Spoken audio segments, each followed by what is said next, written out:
Just doing some bird photography with my new Nikon Z9. This thing is a powerhouse. There's a belted kingfisher over there in that tree, and he's been flying across this pond, catching some fish. And then there's a few green herons scattered along the edges, and then a great blue heron right at that end.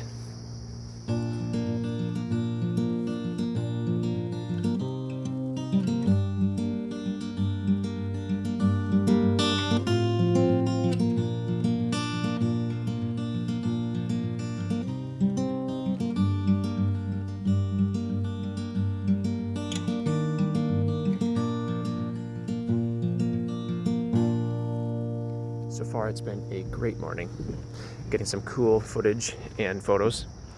Stay tuned for more.